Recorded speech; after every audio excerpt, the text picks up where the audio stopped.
Имаш ли? Да. Много хубави стават. Тоест, това сега запържваме каймата. Сега ще обясняваме. Слагаме каймата на горещено олио. Ще я размесим хубаво, за да стане На трохи. точно така. Това е баща ми. Той ще приготви най-вкусните оригинални спагети на света. Чакай. Сега ще е шпатулата. Може би е в първото шехмедже отдолу. Как ли изглежда шпатулата? О, всъщност това, да, това е специална шпатула, дървена, специално за такъв тиган. Специално за такъв тиган, специално да се приготвят спагетите на трохички и да се разбъркват. Трябва много хубаво и внимателно да се запържи каймата. След това ще сложим спагетите в една загорещена вода, която ще стои на котлона. И те хубаво ще се разтопят малко спагети и ще се отпуснат. След това ще сложим най-вкусната. Ще сложим от Маги малки тайни фликс за спагети боленозе. Нужни са 250 грама кайма, един пакет и два пакета спагети. След това можем да вземем и пак от Маги малки тайни фликс за пилешка кавърма. Сега ще приготвим една чашка с вода. Ще сложим в спагетите, за да спре толкова да пръщи.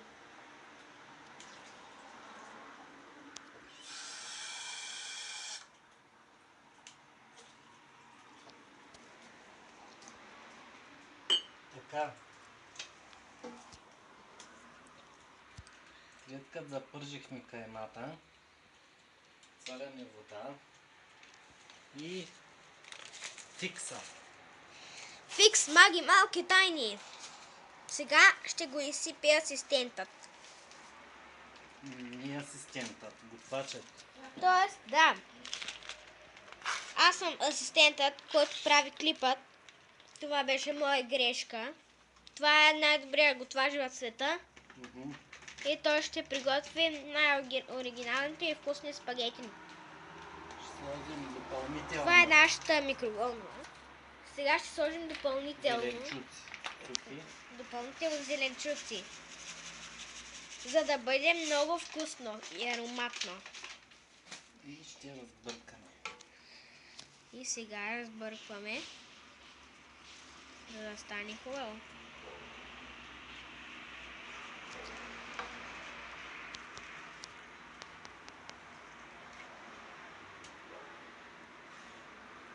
Много вкусно става. За сега. Така, ще сложим. Сега ще прочетем от пакетчето. Всъщност, сега слагам червен пипер. Вижте колко хубаво става. Прилича малко на боя от камерата просто. Сега ще го разбърка готвачът.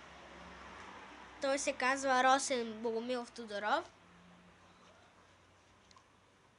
И прави наистина много вкусно ястие. Мисля, че всеки човек би го харесал. Включително, може не всички на света, но пак може повече от 100 хора да харесат това ястие. Много повече даже. След това ще насъберем няколко харесвания, но този клип винаги ще стои на място, където му е папката. Това са Сега готвачът търси,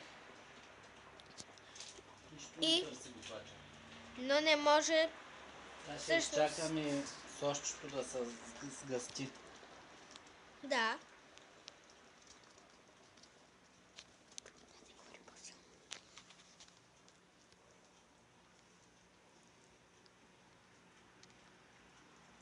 Сега готвим. Готвача хубаво трябва да размеши ястието със специалната дървена шпатула, което е специално за спагети, която винаги мисля, че е специална. И то точно за спагети.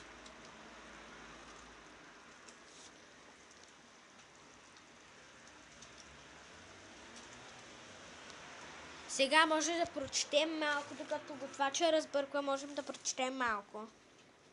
Така. Минахме частта с запържването на запържете лука в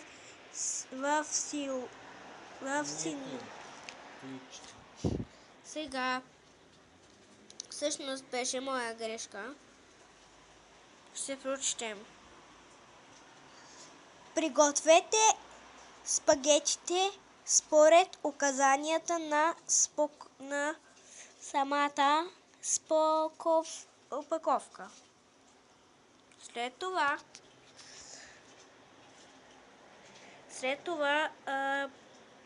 втора стъпка.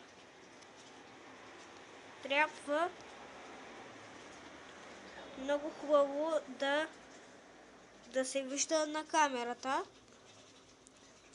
През това време запържете каймата в нагорещено олио. В момента правим сме това и сега ние сме сложили много подправки и ястия, включително и сосът.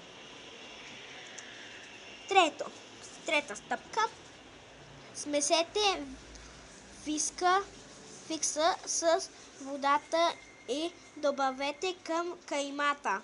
Оставете да ври 10 минути на тих огън. Четвърта последна стъпка.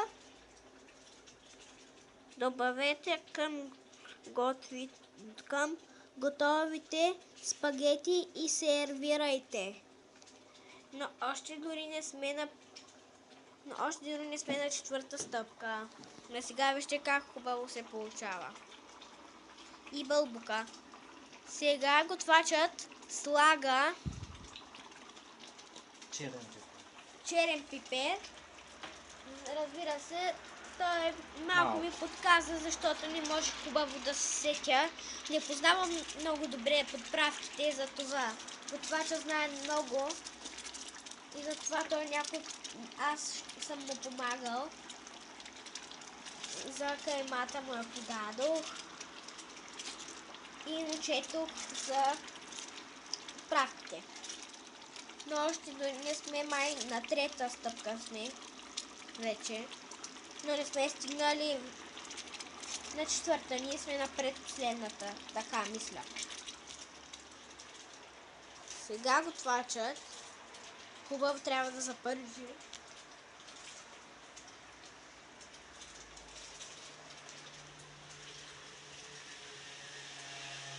Вижте,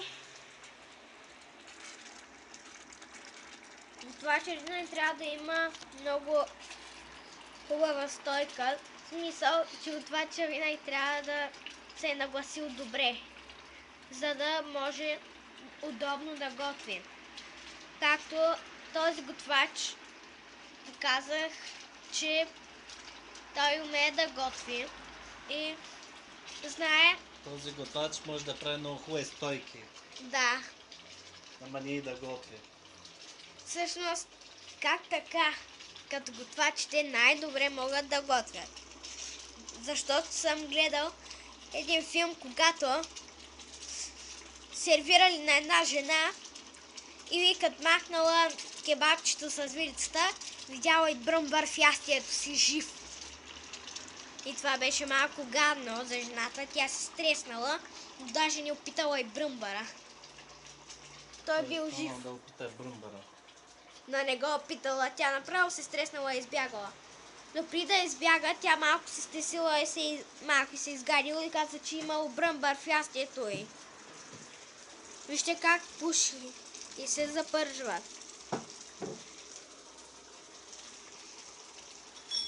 Това е нашият котлон.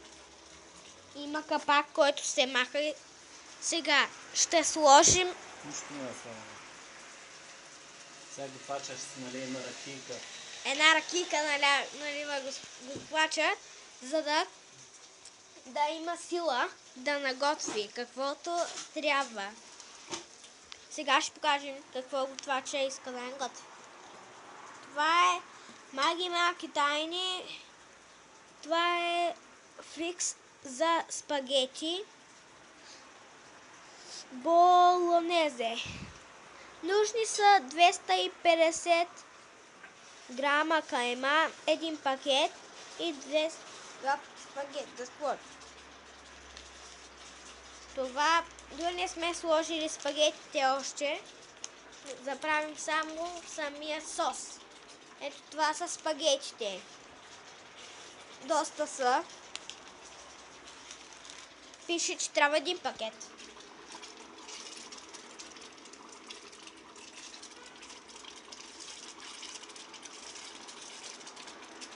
Мисля, че вече сте запомнили името на готвача.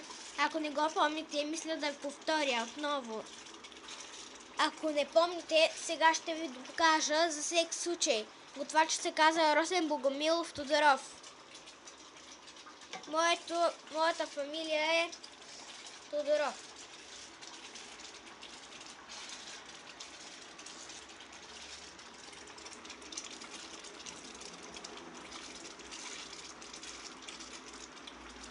Малко се вижда размазано, защото пуши и не се вижда хубаво.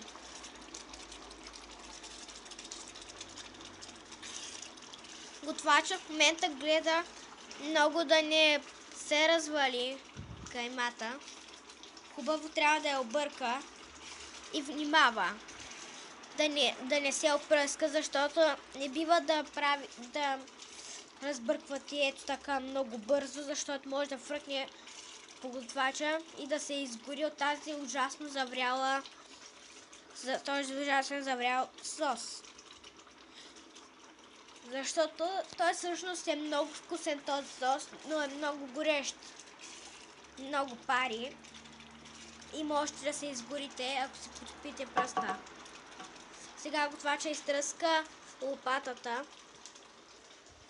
която... Снимай мене.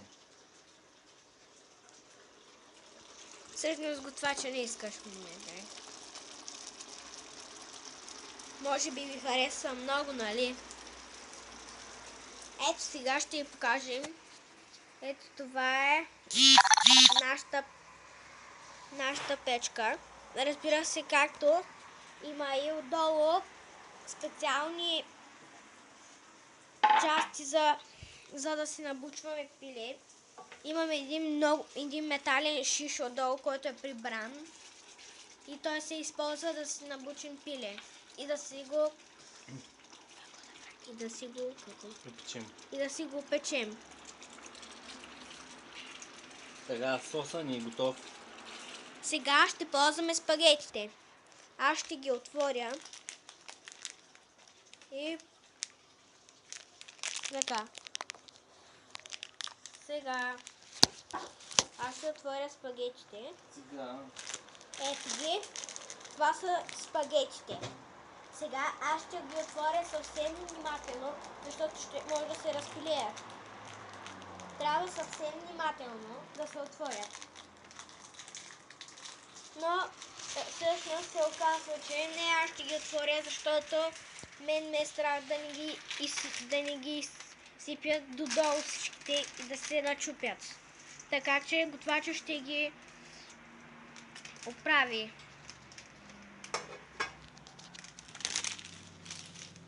Сега готвачът ще остави пакетът. Сега готвача сяда да пи ракия, докато сварят спагети. И ако искате, ще направим следващата част, след като са готови спагетите. Това ще е за днес. Когато са готови спагетите, ще пуснем пак и ще видите. Бай!